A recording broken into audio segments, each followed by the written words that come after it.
Hi, I'm your host, Alyssa Grenfell. Before the episode begins, we have a few notes for listeners. This podcast is hosted by me and veteran attorney Tim Kosnoff, but you'll also hear other voices from our production team introducing topics and guests. Our team produced this podcast with the mission to educate people on the issue of child abuse in the LDS community, help victims of abuse, and encourage us all to work together to help fix this issue. We occasionally use excerpts of speeches by leaders of The Church of Jesus Christ of Latter-day Saints, publicly available on their website.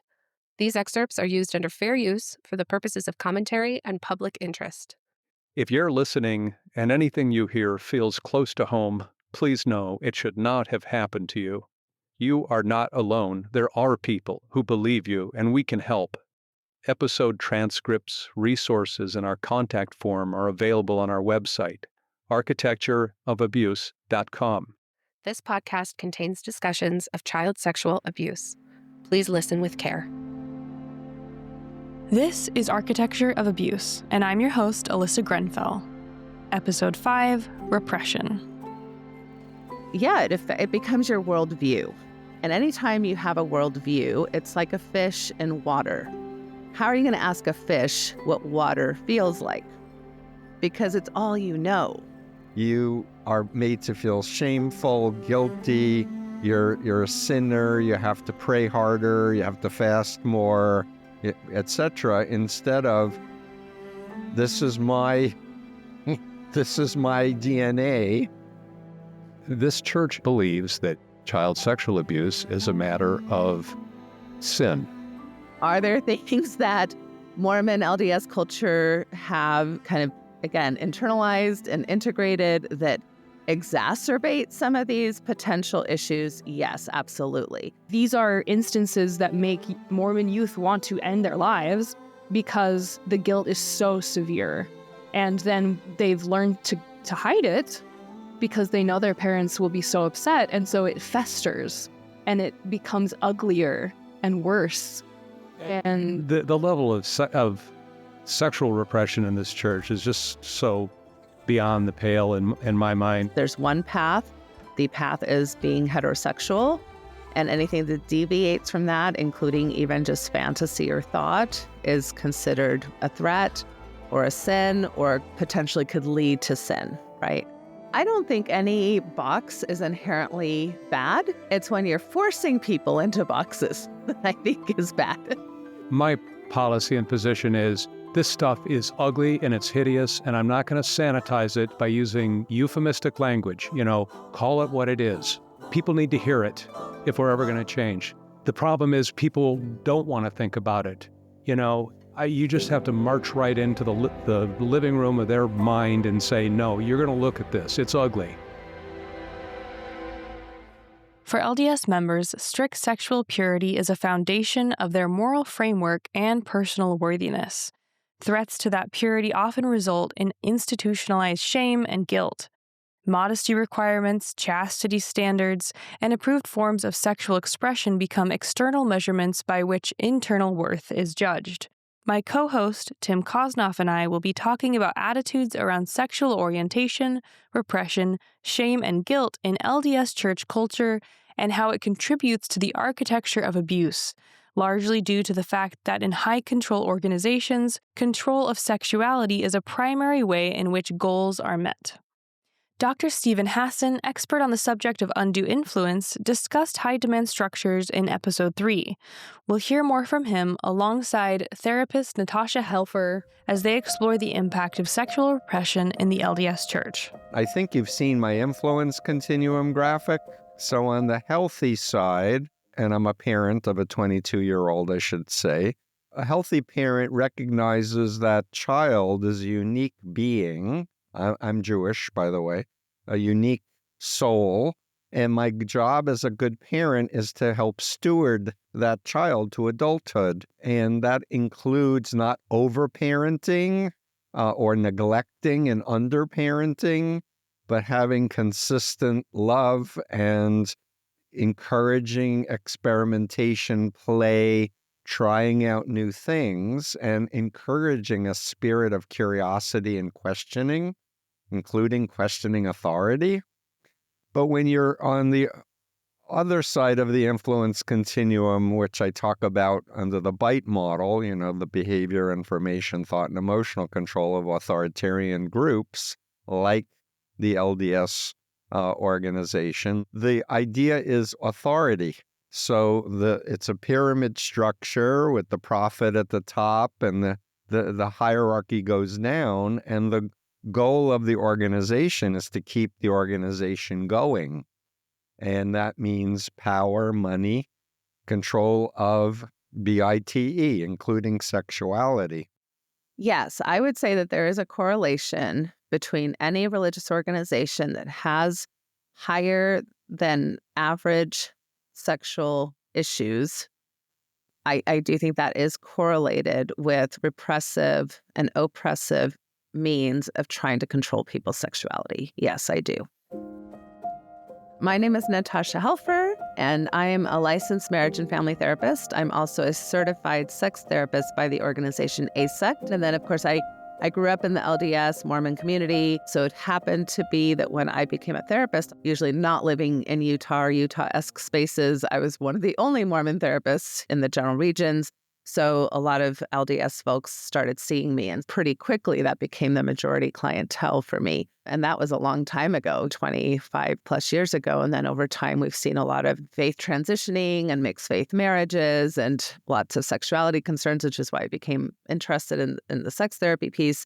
And so my intersection now really resides in what I call this trifecta of mental health, sexuality, and religion, and how those three interface and interact with one another. And it's fascinating, and I love my work. So that's about me. I guess this also intersects a little bit with my own personal journey, right? Because as an LDS person myself, I think I took on that persona of we have the gospel, we have the truth, and therefore all is well. And I think, even though I had some issues growing up LDS, especially in the realm of sexual shame and, kind of just my own story on premarital sex and things of that nature, when you're in the worldview of it, you're not really taught to see those challenges as problems. You're taught to see those either challenges as trials that you're going to grow from, or as trials that you have brought on to yourself. So the only reason why you're suffering is you have done something wrong, not the system that is kind of, working, I guess, their quote unquote magic on you. Much suffering comes as a direct result of sin. When we use our agency to disregard the commandments of God, we follow Satan's plan of misery rather than God's plan of happiness. I kind of am different from a lot of LDS women in that I went to school and I did prioritize getting my master's degree and even my license prior to having children. So I did that whole work experience prior to becoming a mom and being a stay-at-home mom. And so I'm pretty young. I'm pretty young and quite frankly, naive and stupid when I'm going through these initial things. And so as I'm starting to meet with LDS clients, I don't know, I'm expecting them to have outside problems, right? Outside problems, meaning, you got unemployed or, you have depression that runs in your family. But then I started hearing from my clients what I call inside problems, like I'm a feminist and I don't feel supported at church, and quite frankly, where I was back then is I'm like, I knew what a feminist was. I didn't have to ask that question, but I was like, wait, aren't we all feminists at church? Like, I was just very naive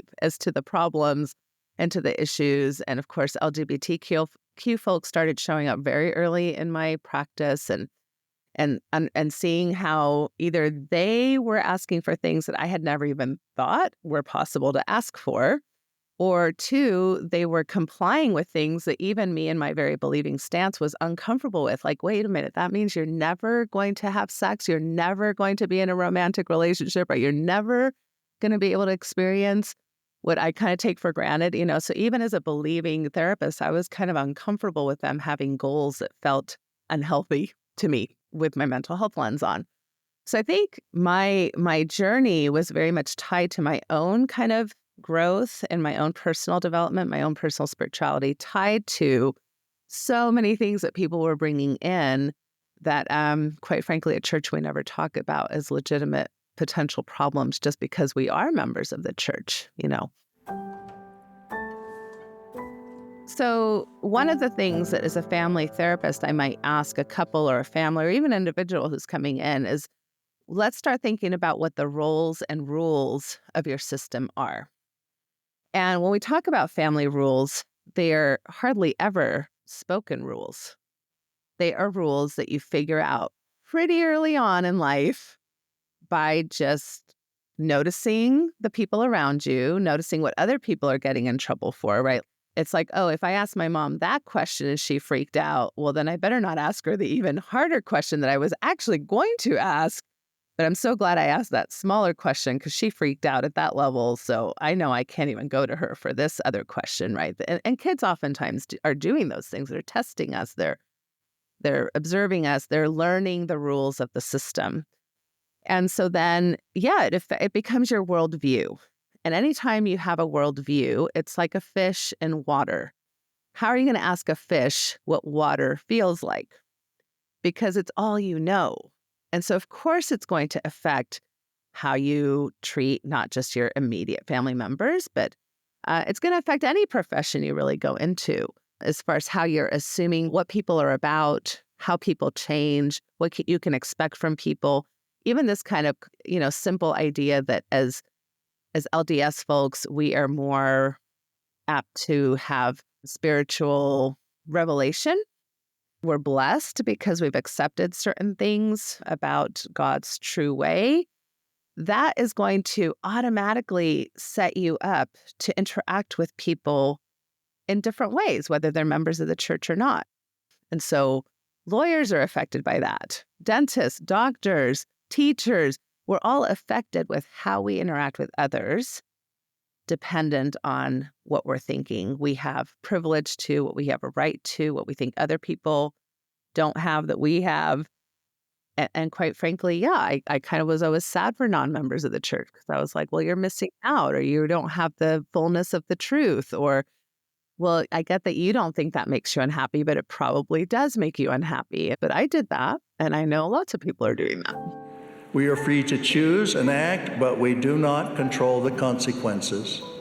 Choices of good and righteousness lead to happiness, peace, and eternal life, while choices of sin and evil eventually lead to heartache and misery. As Alma said, wickedness never was happiness.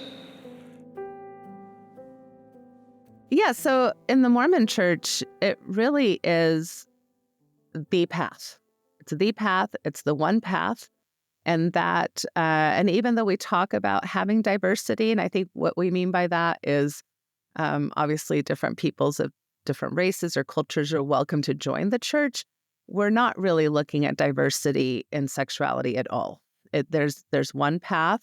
The path is being heterosexual, and anything that deviates from that, including even just fantasy or thought, is considered a threat or a sin or potentially could lead to sin.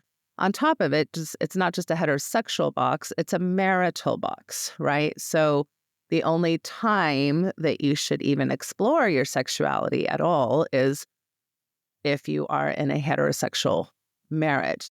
So there's not a lot of room to either identify as anything other than that or to behave in any particular ways. And even once you're married, now you have to decide how you're going to define holy sex, right? Righteous sex.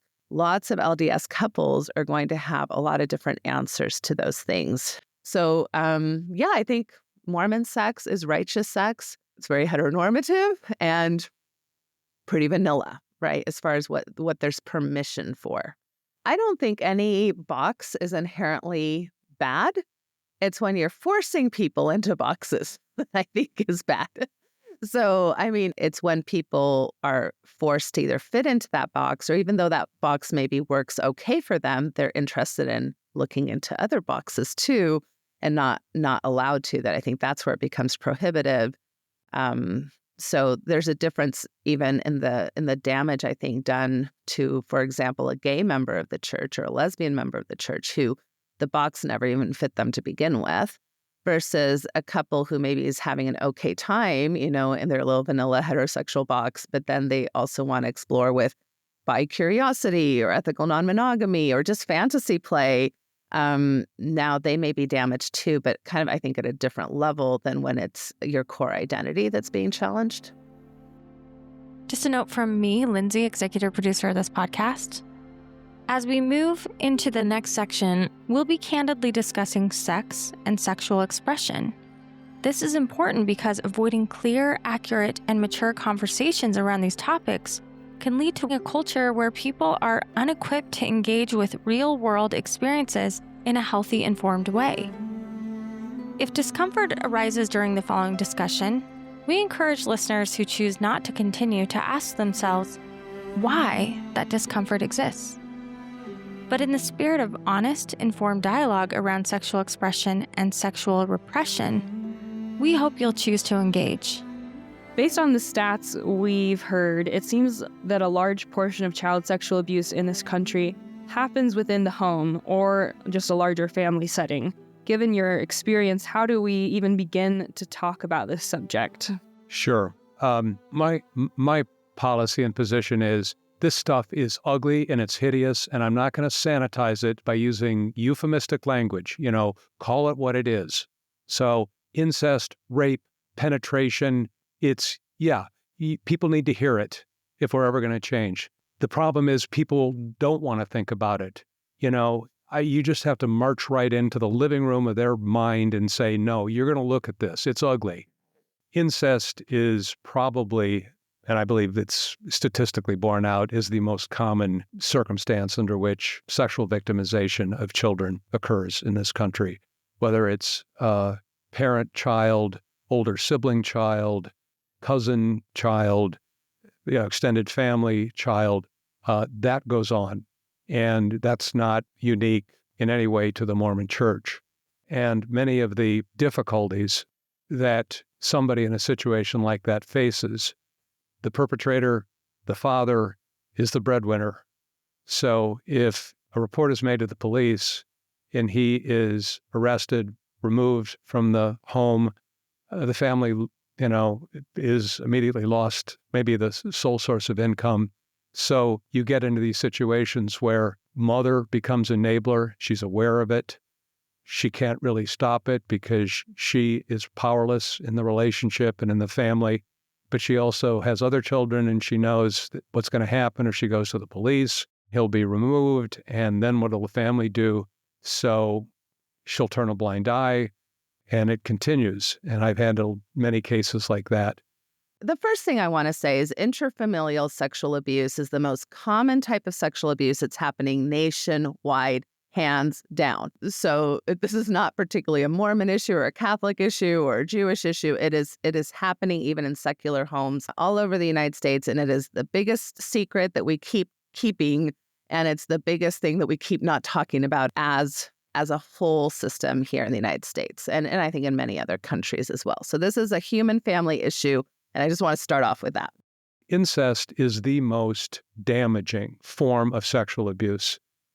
The betrayal of trust when, say, a trusted adult abuses you is bad. But when it's your parent or sibling that does that, that is such a profound betrayal of trust and exponentially more confusing to the child, who oftentimes don't even understand what it is. And it's years later that they come to learn the language that, my God, I was sexually abused. That's what it was. He told me he loved me, and this is the way fathers express their love to their daughters. Or male on male, cases where father was sodomizing his son or sons. Very, very damaging. We haven't talked about various outcomes for abuse survivors, and it'll vary because each individual has, certain resiliency factors and certain vulnerabilities. But clearly, when a forensic psychologist is examining and preparing to render an opinion as to the nature and extent of the damages that your client has experienced as a result of the sexual abuse, they look at factors like the nature of the abuse, the more intrusive, that's a negative factor. Incest is a highly negative factor. And what they're getting at is a probability scale for how bad of an outcome would you anticipate? Incest is the most damaging form of sexual abuse. Now, are there things that Mormon LDS culture have kind of, again, internalized and integrated that exacerbate some of these potential issues? Yes, absolutely. One is the authority structure. And an authority in our church isn't just authority, like leadership authority. It is godly authority, right? So I have the right to get personal revelation, which is kind of this nice thing because I get a direct contact with God, which hasn't always been in the history of Christianity, right? The Catholics in particular really controlled that kind of beeline to God. But so we can have direct contact with God, however, with caveats. Like if God tells me something that my father, who's a priesthood holder, especially me as a woman, right, as a young girl, that my father would disagree with, and he's the priesthood leader in our home. Now, my personal revelation is in question, right? Because why would God tell me something that my priesthood leader wouldn't agree with? And so that goes up all the way, not just my father, but then it's my bishop, then it's my stake president, then, of course, it's the prophet at the end of the line of that. And so there's very little room for me to have a valid experience. It's going to be validated by the community that does not fall in line with what really the elders and the leaders are saying, which are typically older white men in our culture, right? So that's problem number one.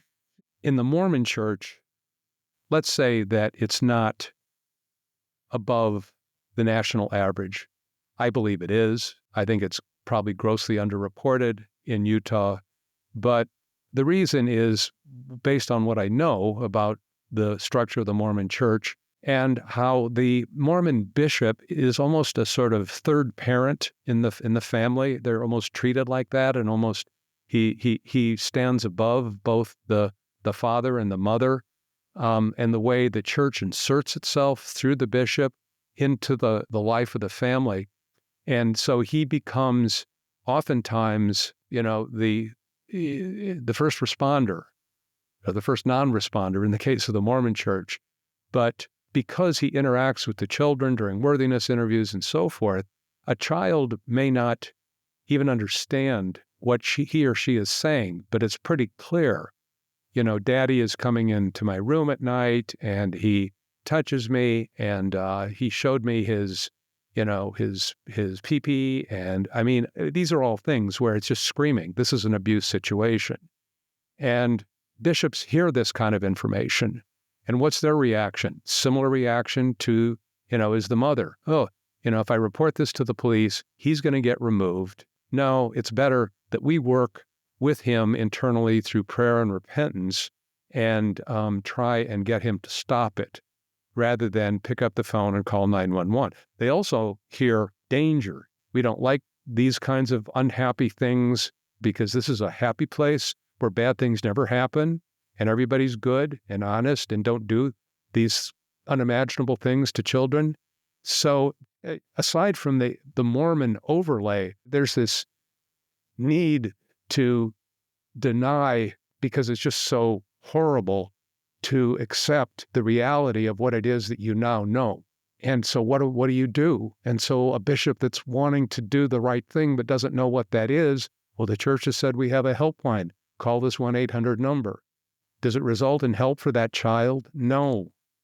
Problem number two, and this just came out again really in the children's manual trying to explain polygamy, is that both lying for the Lord and feeling crappy within yourself for the Lord are kind of okay things to do or to feel. Like that's what we're actually teaching children, and that this is what we have many accounts of, historically, for not just polygamy, but lots of things that people didn't really want to do, how they were spending their money back in, they had to give everything to the church, or whether or not they wanted to join a militia, or whether or not they were going to become the new polygamous wife or not, right? These all were things that you were taught explicitly to ignore your inner discomfort because your body and your discomfort are not as important or as, I don't know, inspired as a leader who has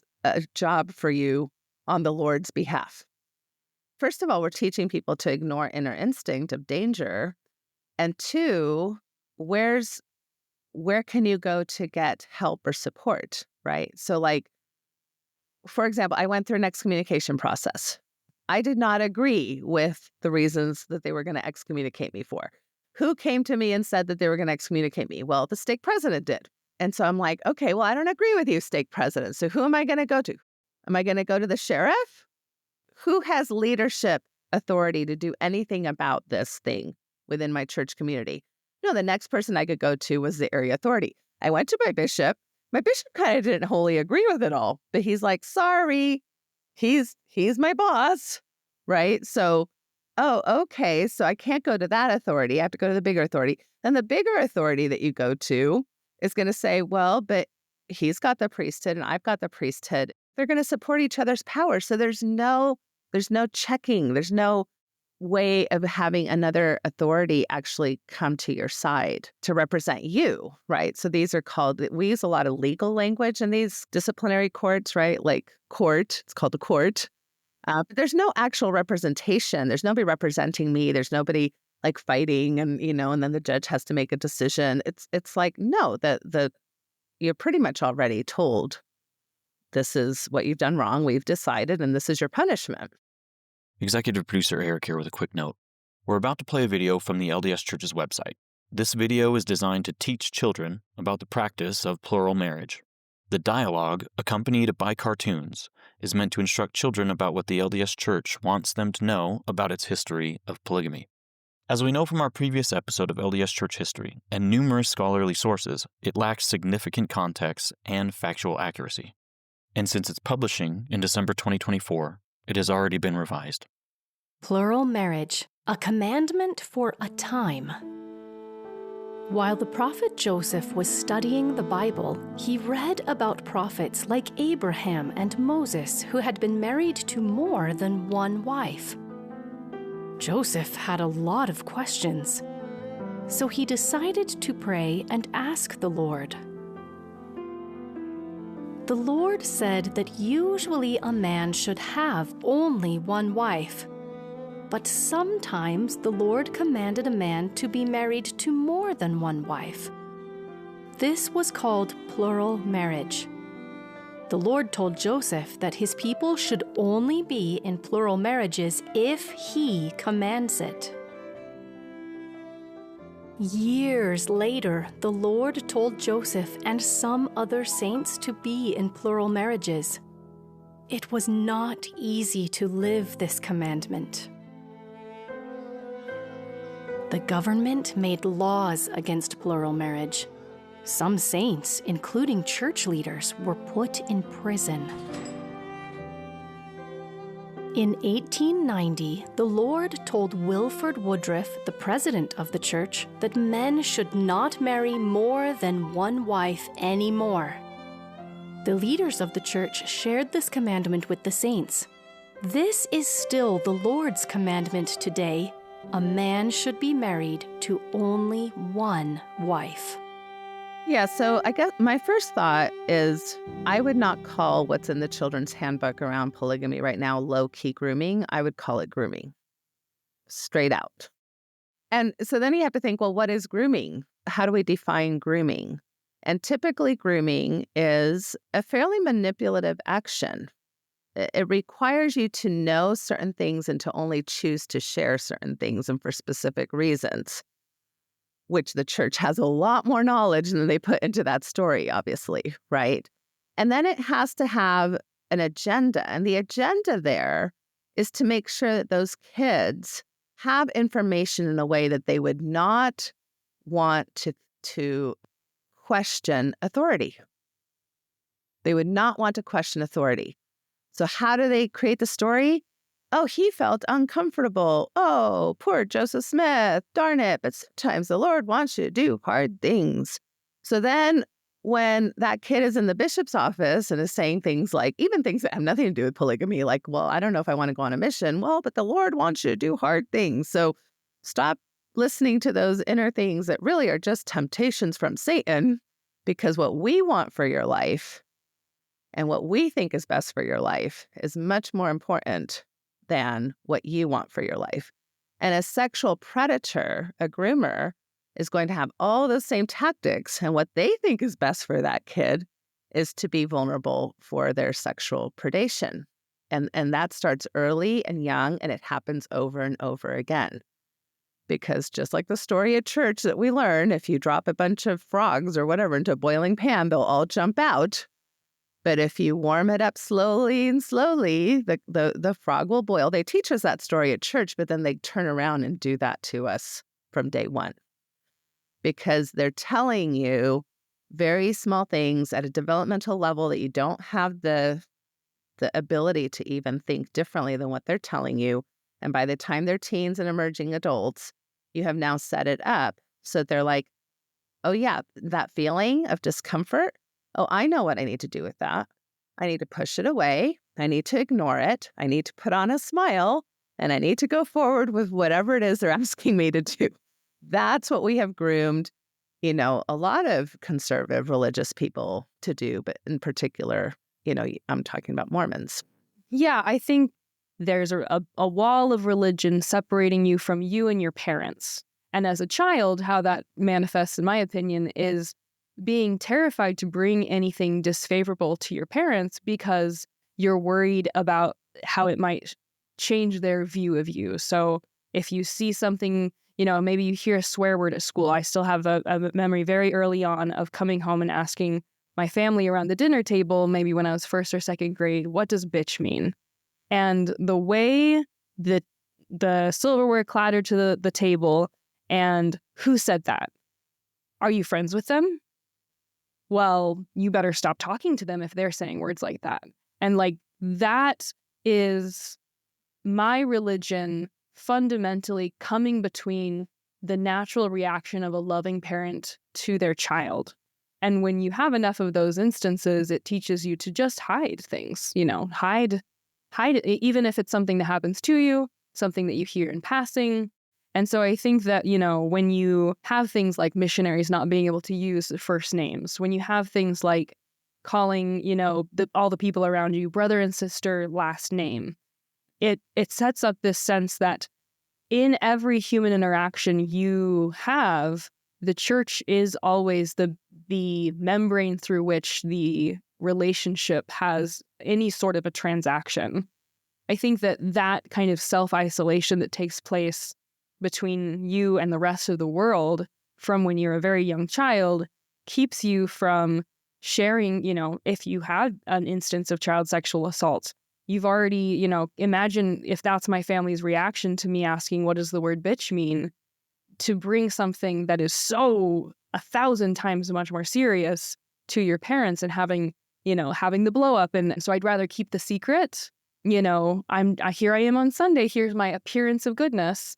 That is safer ultimately than having anything that is, not contributing to the spirit of happiness and joy within my family. As an outsider, I mean, what you describe, this level of repression, and that's what it is. It's human repression. Well, and when you look at the real harm caused by a swear word, the damage is actually fairly minimal. Yes. When you look at real tangible damage that I can point to show who was harmed by this vocalization, there's really not even any true damage.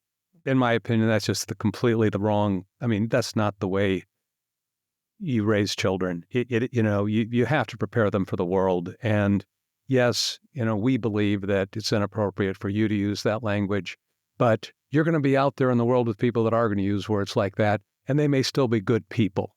It reminded me, for years I would go to various trial litigation seminars and trainings, and they'd bring in, successful, accomplished trial lawyers, and they would give a mock opening statement or closing statement. And I remember some of these guys, they were so good, but everything, their movements, their words were so controlled And I would just marvel at how they were able to maintain this absolute control. I mean, it was almost robotic. I mean, it was beautiful. But at the same time, I would notice that they were so controlled that they couldn't control absolutely everything, and it had to sneak out. So there'd be like a little twitch by the corner of their eye or like a little something, so it's going to come out. When you repress the human personality, spirit that way, it's not going to make them a better person. That's not how you help them become a better person. To me, it's just the repression is wrong, and I fight against it all the time.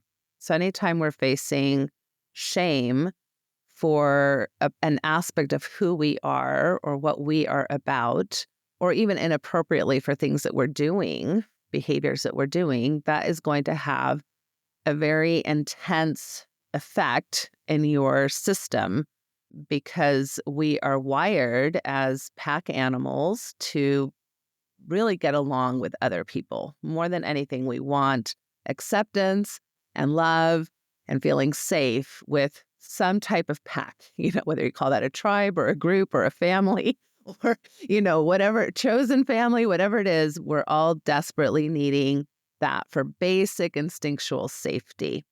And so when a group that you belong to says, well, this part of you is not accepted, and even that, more than not accepted, it's not deemed righteous by a God who created you, and the only explanation they give is kind of, quite frankly, satanic, then you have a lot of things to try to make sense of. First of all, more than likely, when you're first hearing these things, you're not sure you can even talk about it with anybody. It's like, uh-oh, I am hearing that something about me is obviously not okay. And if I say I'm even potentially thinking about that, then maybe I'm already going to be ostracized, right, from the group, or it may come at a high cost, or I may be punished.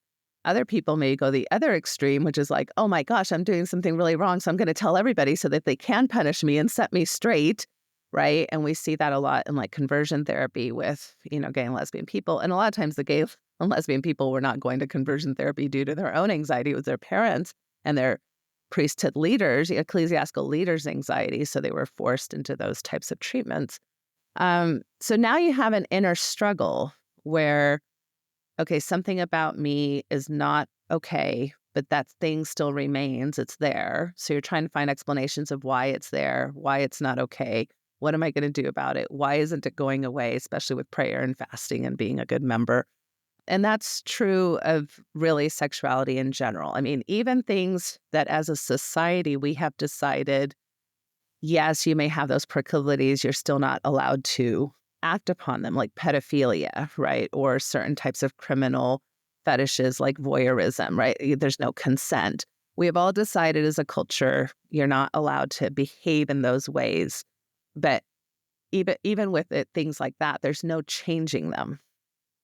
We have not found a way in current human development to change people's sexuality. So people who are in those kinds of positions where what we've decided is criminal, they have to find other ways to express their sexuality. And then in those ways that still is there to handle it and deal with it. And that's very difficult. It's very difficult to be oriented, for example, as a pedophile. However, we expect that person to do that.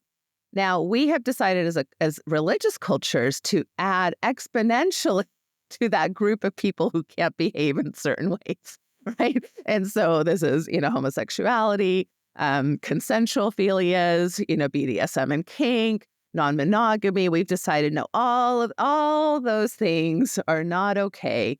And just like with the more serious things, they're not going away. They don't go away. So people usually either repress things, and when you repress and suppress things without adequate support, what I say happens is things get leaky. Things start leaking out in ways that are harmful, even if they would have never been harmful if they would have just been able to develop. For example, mixed orientation marriage, where a gay man has married a woman and he's been having, kind of closeted affairs for 20 plus years. but is hiding that from his church community, is hiding that from his wife, is hiding that from his children, and now he's outed, and there's this big family catastrophe. Well, was it him being gay that caused that catastrophe? No, it was suppressed gayness that caused that catastrophe for everybody involved in that story. And that's a systemic issue. That's not his issue alone to take the blame for that, right? And so when we suppress sexuality, I forget who said this great quote, and I won't even say the quote right, but it's basically something along the lines of, if you go to war with your sexuality, you will lose. I got an email from, because I get emails all the time, it was an anonymous email of a boy, seemed to be a young teenage boy who was upset that I was, quote, attacking the church. And he said he wanted to share his personal experience with the church to prove how true it was. And he shared that he had a pornography addiction as a young boy, and it had made him suicidal. And he had really had a desire to kill himself for many years, sounded like maybe from age 10 to age 15. And that through the power of the atonement and talking with his bishop, he had overcome his addiction, and now he was no longer viewing pornography. And this was evidence that the church was true because it had healed him. I think it was interesting to note that the church had kind of created the problem that it had then solved. And it was really sad that this to him was a success story. This is proof God lives, is because he healed me of my pornography addiction, which is a very strong word to use for a child. Also, I know from talking to men who have been out of the church that often a, quote, pornography addiction can be as benign as hiding a Victoria's Secret catalog to look at once a month. And so I think that in light of the broader conversation about kind of the inability to move through the world without seeing things through a Mormon lens, it means that you just have such a supreme amount of guilt and such a supreme amount of self-deprecation for the most human and basic human urges, masturbation, whatever the repressed feelings are, that it does make a lot of young people suicidal because they are trying to cope with what is a fairly benign human experience, whether it's, swearing occasionally, lying on a test, cheating on an exam, viewing a girl in underwear in a magazine. These are instances that make Mormon youth want to end their lives because the guilt is so severe.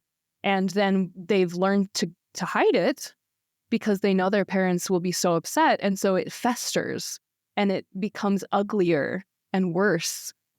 And the level of sexual repression in this church is just so beyond the pale in my mind. I mean, when I began coming to Salt Lake 35 years ago during these cases, there were the clinics. I forget what street it was on, where they did the same-sex attraction treatment, where they were gonna cure your homosexual impulses. I mean, it was bizarre. I've heard that they backed off that, but nevertheless, forget the ignorance, but the arrogance to think that something that is so primal as one's sexual hardwiring, that you, driven by your religious beliefs, can impose this kind of requirement on an individual. I mean, it was like something out of a medieval torture chamber. And this is done in the name of religion. We want to take a moment to provide context about this deeply troubling practice, what's commonly known as conversion therapy, and what's clinically referred to by the American Psychological Association and American Medical Association as aversion therapy. Much like other difficult topics, the realities and trauma associated with this practice have often been downplayed or skirted by those who implemented them. Common techniques of aversion therapy included pairing the so-called undesirable behavior, in this case homosexual attraction, with electric shocks, nausea-inducing drugs, and foul odors, all designed to create aversion and reduce the behavior. Though it originated in medical circles in the 1950s and saw widespread use through the 1960s and 70s, This mentally and physically harmful treatment isn't ancient or rare. Some listeners may be shocked to learn that this was still happening at Brigham Young University as recently as 1995. Over the course of several decades, hundreds were subjected to these methods, sometimes at the direction of LDS Health and Family Services after members with same-sex orientation were encouraged to seek therapeutic help, unaware of what that would actually involve. This wasn't exclusive to the LDS Church. Major institutions like Harvard Medical School, the University of Pittsburgh, and the University of Wisconsin also conducted aversion therapy research, many using electroshock techniques. In the documentary 8, The Mormon Proposition, Bruce Barton recalled his experience at BYU in the 1970s. He said, quote, "They made me take my clothes off. They gave me 60 cc's of Ipecac. And so, about the time I was throwing up, they put electrodes on me, on my wrists, on a strap on my chest, and on my genitals. I was told if I didn't push the button strongly enough, they would push it for me." End quote. In a 2006 interview with the church newsroom, Elder Dallin H. Oaks, who was president of BYU from 1971 to 1980, said, quote, "The aversion therapies that have been used in connection with same-sex attraction have contained some serious abuses that have been recognized over time within the professions. While we have no position about what the medical doctors do, we are conscious that there are abuses, and we don't accept responsibility for those abuses." End quote. As recently as 2019, the LDS Church publicly opposed a Utah state proposal that banned conversion therapy. And then in 2020, the church handbook was updated to include this statement: "The church opposes any therapy, including conversion or reparative therapy, for sexual orientation or gender identity that subjects a person to abusive practices." House Bill 228 codified the state's ban on conversion therapy for minors into law. According to the Trevor Project's 2022 U.S. National Survey on LGBTQ Youth Mental Health, 24% of LGBTQ youth in Utah reported being threatened with or subjected to conversion therapy in the past year. After taking in the scope and recency of aversion therapy practices, it may put survivors of this abuse closer to our average listener than they might think. And to answer your question, my elevator definition is a pyramid-structured authoritarian group that uses deception and recruitment and controls behavior, information, thoughts, and emotions to create an identity that's dependent and obedient. And where this particularly creates issues is when people are, for example, gay. And the group says, well, the scriptures say that it's a sin to be gay. So if you're gay, then you've got to be put through conversion therapy, which is brainwashing attempts, to make you straight. Well, we know that doesn't work. The largest group that was doing it for decades, Exodus, disbanded because they realized it doesn't work. But my former cult, the Moonies, Jehovah's Witnesses, so many other groups, including the Mormons, have had their boot camps and conversion therapy camps to try to make everybody straight. It just isn't, human. So if you are attracted to the same sex, you are made to feel shameful, guilty, you're a sinner, you have to pray harder, you have to fast more, etc., instead of this is my DNA. And some of our greatest brilliant inventors, innovators have been gay. So hey, maybe we should reform the dogma that says it's such an evil sin. And by the way, I'm going to give you a quick factoid being Jewish. Do you know the same word in Hebrew for being gay and how bad it is also applying for shellfish? Yeah. So it's the same level of sin to eat a shrimp or a lobster as it is to be gay. If you really want to quote fundamentalist, mentality from the Old Testament or what's known as the Torah, when you have an ideology, you pick and choose what fits your ideology and you ignore everything else, including the context, including the historical context. And there are real problems with trying to take literature from 2,000 years ago or 3,000 years ago and say that we have to be literalists because we live in a different language, much less a different time. Too often I've seen these situations. I mean, this is reported by my clients, and it's so common where, the 12-year-old has disclosed and the bishop says, well, what we're going to have to discuss is your complicity in this. What? Excuse me? This 12-year-old was, is being molested by her father or his father or some other ward member, and you're treating this as me committing the sin of homosexuality? That's what you think this is, Bishop? But of course, you don't say that to a bishop, but it's like, how confusing. I came here for help. I thought you should know. And now I'm guilty? Through discovery, I get access to these reports of church court action. If they have, there's been previous church discipline related to child sexual abuse. They have to produce that. At the end of the case, they want those back. So I've had them, I've seen them, I make notes. It'll identify who the members of the stake high council were that sat on it. It'll identify who the individual was, and so on and so forth. And then there'll be a box which is, describe the nature of the offense. Sometimes it would say, child abuse or child sexual abuse. Many times it said homosexual acts. But you read down and it's this 35-year-old man was molesting and raping, a 12 or 13-year-old scout. I mean, it should have read child rape, but you read the narrative, it's clearly what it was, but it's the caption that's put in there is homosexual activity. So do they really believe that an adult, a male adult that molests a boy, that's homosexuality? Is that really what they believe?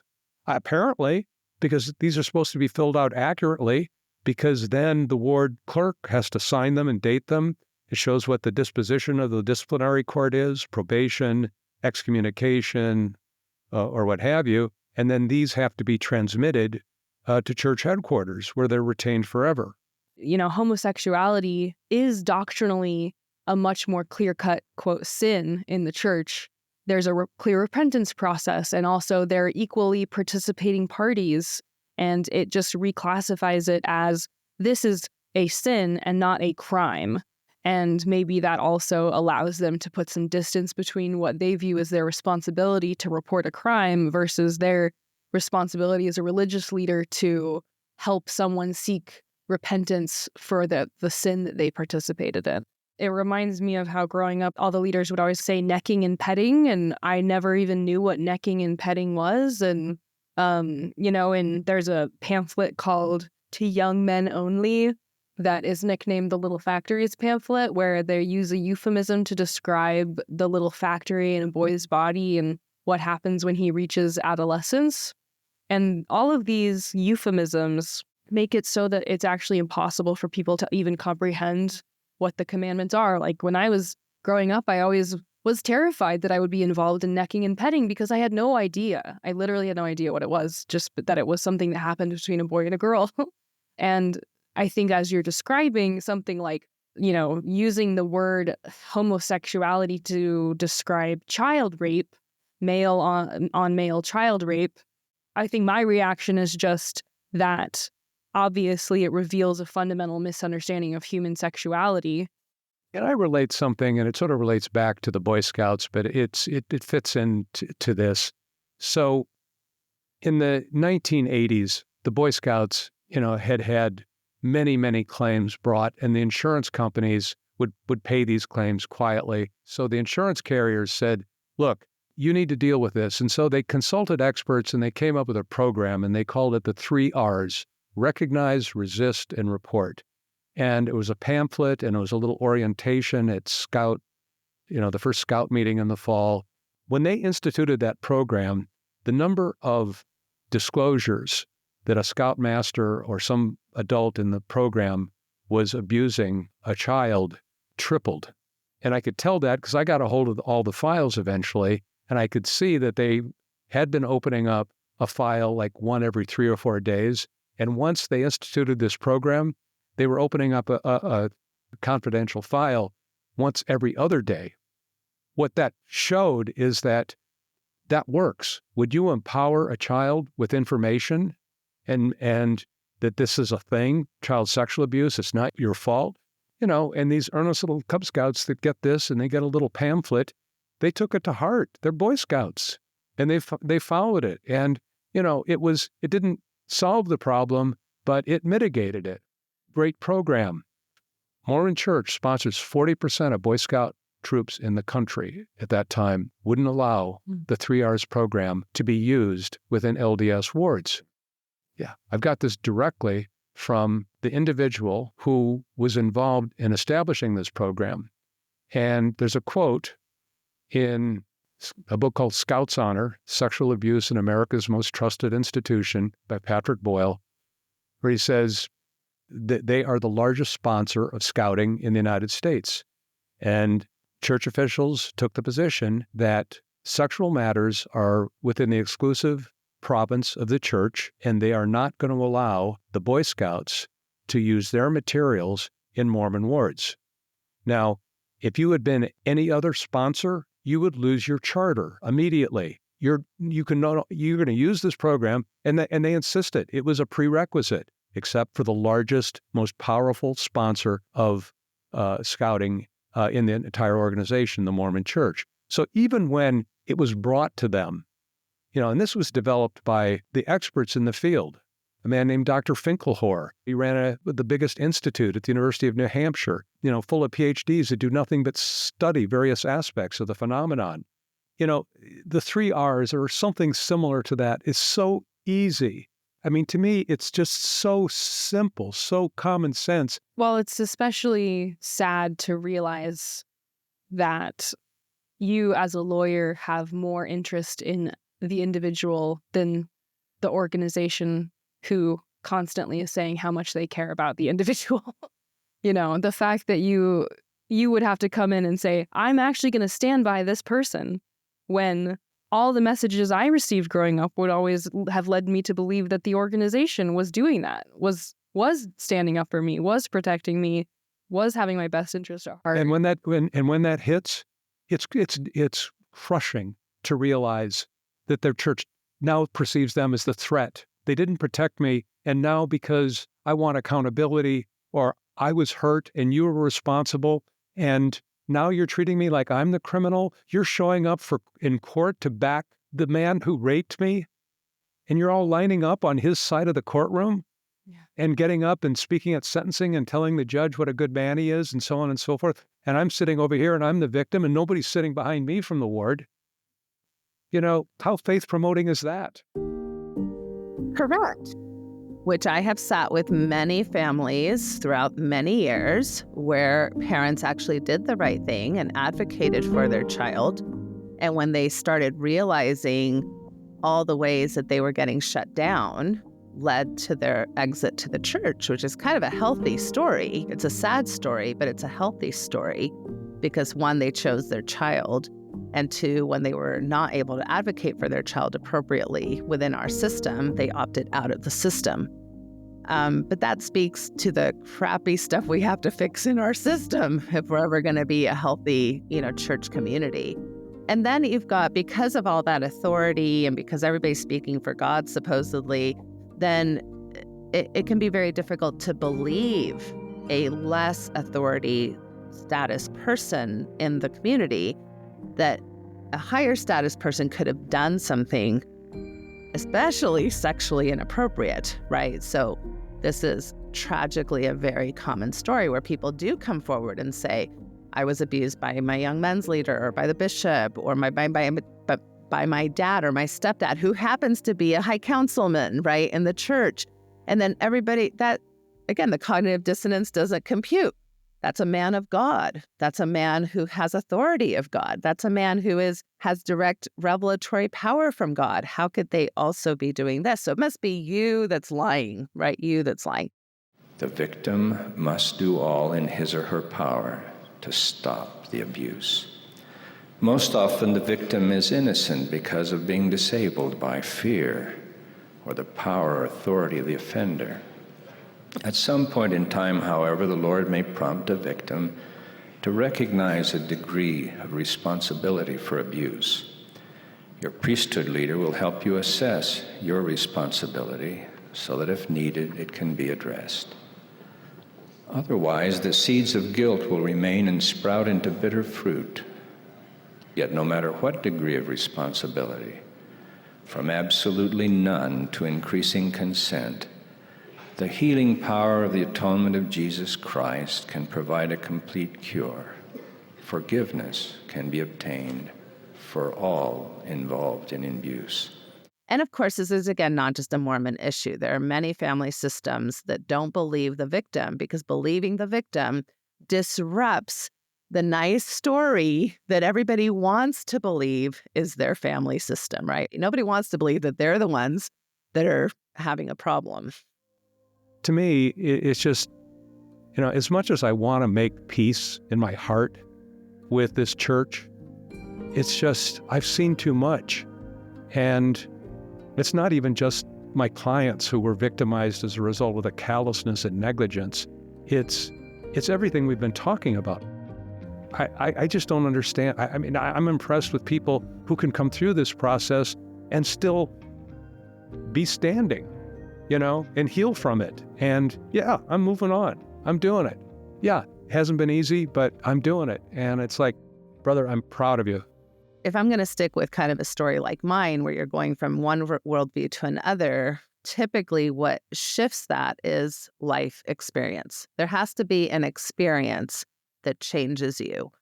It's not usually information, which is where we all get stuck because we figure, oh, if I teach you, then you will automatically see the logic and change your ways.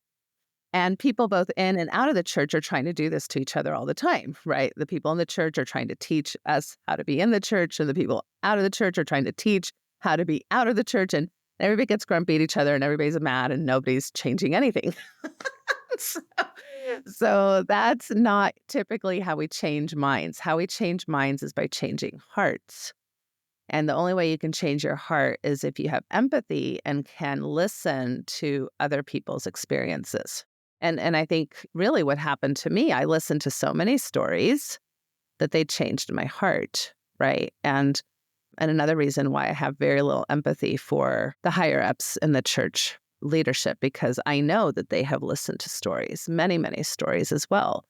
And I'm having a hard time understanding why hearts aren't being changed, in the echelons of the church, right? And so when we think about even the arc on the LGBTQ journey in LDS land, I believe some of the current polls are saying that there's quite a few LDS people, I think even more than half, who are affirming of gay people, but our doctrine is not, right? And our leaders are kind of doubling down. And, even though they're having lots of experiences with people who are gay that are clamoring to say, hey, I'm being hurt by this, they're not able to shift that. Those experiences are not shifting. It's kind of like doubling down their experiences. But a lot of mama dragons, and papa dragons, and a lot of people who have family or who have loved ones or who lost a child to suicide, or now something has significantly happened where the old story, the old worldview is coming into question, and they're having to wrestle with that, right? We call this kind of cognitive dissonance. And it's like one of your truths is not aligning with another truth that you've just experienced, and you're trying to make sense of that. And so this leads people usually to those first questions, or maybe to nuancing their faith, maybe not leaving their faith, but nuancing things, having more room to see the gray. Thank you for listening to episode 5 of Architecture of Abuse. In our next episode, we'll be joined by therapist Malia Burgess, Director of Operations at Encircle Utah, to explore the topic of healing from trauma and abuse, and the ways our community can support that process on both an individual and collective level. Certainly when we're talking about trauma, we can't undo what has been done, but we can find a new way to interact with it and try to resolve some of the feelings we have about what occurred. I was too afraid so often to ask for help because I was worried what it would reveal about my worthiness. And it's a lot more than just like knowing what happened. It's processing the emotions. And yeah, therapists are trained to do that. So come see us. If you'd like to discuss a potential claim, you can contact me via my website, Kosnoff.com. If you are not a survivor but still want to do something to help our community, you can make an impact. Here are some things you can do to help. If someone shares their experience with you, the most important thing you can do is listen with empathy and guide them toward professional resources for support. Support them, but let them decide what is best for them. Contact your local legislators and emphasize your support for removing the clergy penitent privilege in child sexual abuse situations. Churches need to report child abuse to those with the knowledge, training, and authority to deal with these crimes. It is the only way of breaking the chain of abuse. Urge your local legislators to support a look-back window law to give child abuse victims additional time to pursue justice and publicly identify their abusers. Cutting off child sexual abuse survivors' access to the courts at age 21 is unrealistic and wrong-headed because most survivors have not processed the trauma by that age sufficient to take that step. Thank you for listening. This episode of Architecture of Abuse was hosted by Alyssa Grenfell and Tim Kosnoff. Executive producers are Lindsay Hansen Park and Eric W. Phillips. Produced, edited, and mixed by Lizzie Bean. Research and fact-checking by Emily Sellers. Music by Ian Post, licensed through Artlist. Special thanks to Natasha Helfer for joining us. Show notes, transcripts, and additional resources are available at architectureofabuse.com. You can follow us on all platforms at Architecture of Abuse. If this episode resonated with you, please consider leaving a review and sharing it with someone who might benefit from the conversation. Via email, we asked the LDS Church for comment, and although we didn't get a response, we did inform them we would include their standard policy, that abuse of any kind is not tolerated in the Church of Jesus Christ of Latter-day Saints.